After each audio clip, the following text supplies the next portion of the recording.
What factors do you consider when you're assessing a job offer? What about overtime? When people apply for jobs, we think of the boss, the employer makes the decision whether or not to hire. But this lesson pulls out the idea that there's also some evaluation, some decision making on the part of the employee. And so when you say, does it fit well with my family, Kathy, you mean? Family schedule, family life, responsibilities. It begins with just that question.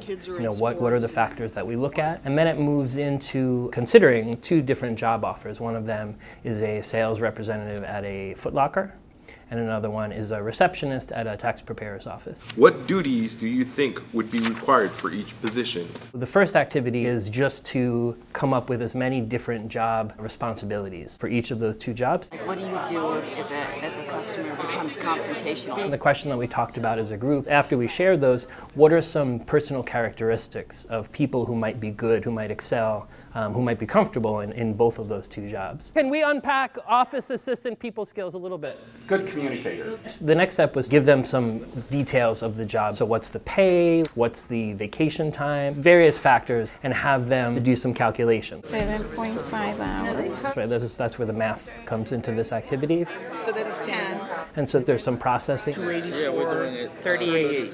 They share them in groups, we share them all together, and this is all leading towards the final activity, which is writing an essay explaining your job choice. Which one of these two jobs, if you were choosing between them, would you pick? Students are asked to kind of think about all the different steps of this activity and put together, of those two jobs, this is the one I would choose, and these are the reasons why that's the best fit for me. The takeaways for students, there are many in this lesson. Certainly the idea of it's not just someone bestows a job upon you and you accept it, but that you have to evaluate, and that perhaps there's some negotiation that happens. If the purpose of the job matches your values. And also their strengths as individuals, their characteristics that make them who they are, that's a relevant thing to be thinking about when you're thinking about the positions that you're going to accept. So for me, I would probably take the one with the commission because I love sports.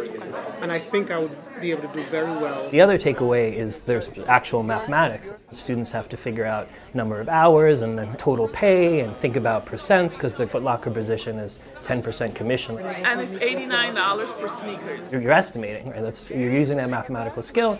How did you get that number? But you're also kind of taking into account yourself. Like, am I going to sell 50 shoes a week? There are all of these decision making, and I think that the messiness of that is a really important aspect of mathematics that students often don't get. So you're going to sell 5 pairs of shoes in a 7.5-hour shift? And it's really important because the math of all of our lives is messy. And so I think that this lesson is a really nice opportunity for that to come out. In addition to doing the calculations, it's also, you're writing an essay at the end where you're presenting evidence of mathematics, right? Because some of the reasons why you would choose are going to be mathematical in nature. Raise your hand if you would be the office assistant.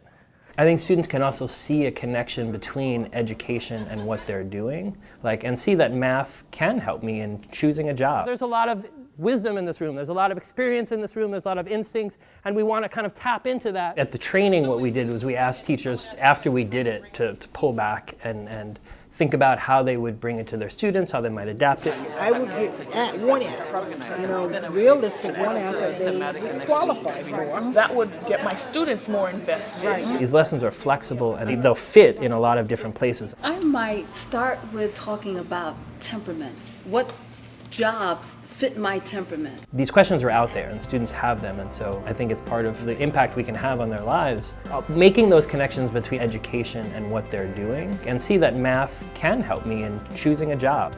But to see that these skills are not just because you have to do them to take the test, but they actually can help get me to this goal, which is a life that I have more power over to control my own destiny. To expect people are going to come to me